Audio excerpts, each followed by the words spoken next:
প্রতিদ্বন্দ্বী না, আমি প্রতিযোগী। আপনারা সবাই জানেন যে এখানে খুব জনপ্রিয় এবং আমার শ্রদ্ধেয় একজন স্যার, যার নাম হলো আসাদুল ইবদুল্লু স্যার।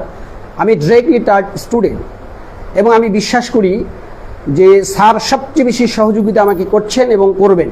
কারণ আপনারা নিঃসন্দেহে জানেন স্যারের কাজেই হলো রাজা তৈরি করা। আমি স্যারের মাধ্যমে রাজা হতে চাই এবং আমি যখন রাজা হয়ে যাব তখন আমার বিশ্বাস সবচেয়ে বেশি তৃপ্তি, সবচেয়ে বেশি আনন্দিত হবে আমার সম্মানিত স্যার।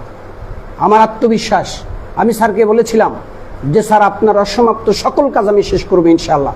এবং সেই দৃঢ়তা, সেই সাহসিকতা, সেই চ্যালেঞ্জ মোকাবেলা করার জন্য আমি লালমনিরহাট সদরে আসছি। আলহামদুলিল্লাহ, আমি আশা করছি যে পৃথিবীতে এমন কোনো শিক্ষক নেই যেই শিক্ষক ছাত্রের উন্নতি দিকে অসন্তুষ্ট হয়। আমার আত্মবিশ্বাস আছে আমার সকল অ্যাক্টিভিটি, সকল কার্যক্রমে আমার সম্মানিত স্যার যথেষ্ট আনন্দিত হবেন এবং তার দায়িত্ব হলো আমাকে রাজা বানানো এবং তার তৈরিকৃত রাজা হওয়ার মধ্য দিয়ে লালমনিরহাট সদরে আমি তার প্রতিটি কাজ, অসমাপ্ত কাজ শেষ করতে চাই।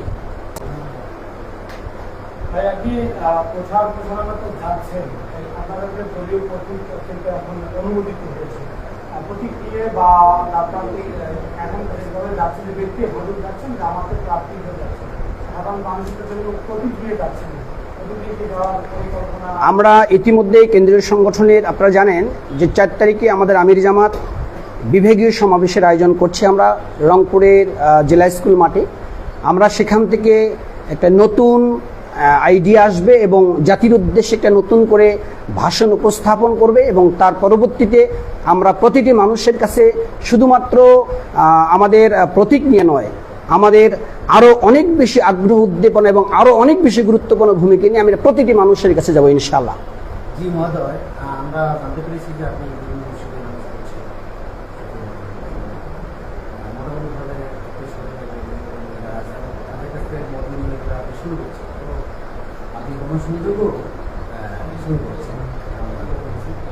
কেমন সাড়া পাচ্ছে, মানুষজন কি চাচ্ছে, মানুষের ওই ব্যক্তি?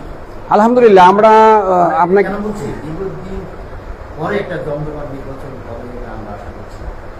এই প্রেক্ষাপটে মানুষ কি বলছে? যে আপনাকে অসংখ্য ধন্যবাদ। আমি তো ইতিমধ্যেই 95% মানুষের কাছে যেতে সক্ষম হয়েছে আলহামদুলিল্লাহ। বাংলাদেশ জামাতে ইসলামী আমাকে নমিনেশন দেওয়ার পর থেকে আমি 95% মানুষের কাছে যেতে সক্ষম হয়েছে। আমরা আশা করছি পুরুষ মহিলার কাছে আমরা আগামী 1 মাসের মধ্যে শতভাগ মানুষের কাছে যেতে সক্ষম হবে ইনশাল্লাহ।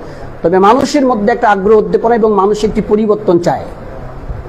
সকল ধর্মের, বর্ণের মানুষের কাছে আমি যেতে সক্ষম হয়েছি এবং মানুষ একটি পরিবর্তন চায়। আমরা আশাবাদী যেই পরিবর্তনের রাজনীতি চালু হবে এবং লালমনিরহাট সদরে জামাত ইসলামী তথা ইসলামপন্থী সকল রাজনৈতিক দলগুলো যদি একই বাক্সে আসে, আমরা সর্বোচ্চ সংখ্যক সমর্থন নিয়ে আমরা এখানে ভালো অবস্থান তৈরি করতে পারবো বলে আমরা বিশ্বাস এবং আমাদের মধ্যে একটা এই কনফিডেন্ট তৈরি হয়েছে আলহামদুলিল্লাহ।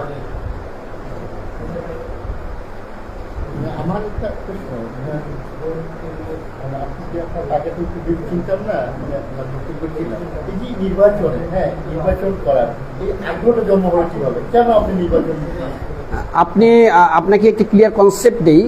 বাংলাদেশ জামাতে ইসলামী রাজনৈতিকভাবে একটি ব্যতিক্রম সংগঠন, যেখানে কারো মনের মধ্যে যদি নির্বাচন করা আগ্রহ জাগ্রত হয় তাহলে জামাতে ইসলামী তাকে সবচেয়ে বেশি আনফিট বিবেচনা করে।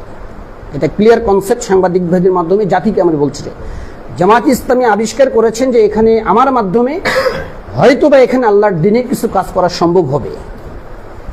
মানুষের অধিকার নিশ্চিত করার ক্ষেত্রে গুরুত্বপূর্ণ ভূমিকা হয়তোবা আমার মাধ্যমে নিশ্চিত করা সম্ভব হবে। এই জন্য এটা জামাতে ইসলামী অ্যানালাইসিস, এটা কোনো ব্যক্তির অ্যানালাইসিস নয়। আমরা ব্যক্তিকে প্রমোট করি না, আমরা প্রমোট করি সংগঠনকে, আমরা প্রমোট করি ইসলামকে। সুতরাং এখানে আগ্রহ, উদ্দীপনা, হ্যাঁ, দল মনোনীত ব্যক্তি আনে। সুতরাং এখানে ব্যক্তির আগ্রহ, উদ্দীপনা আসলেই তাকে সংগঠন অবশ্যই এখানে আনফিট বিবেচনা করবে।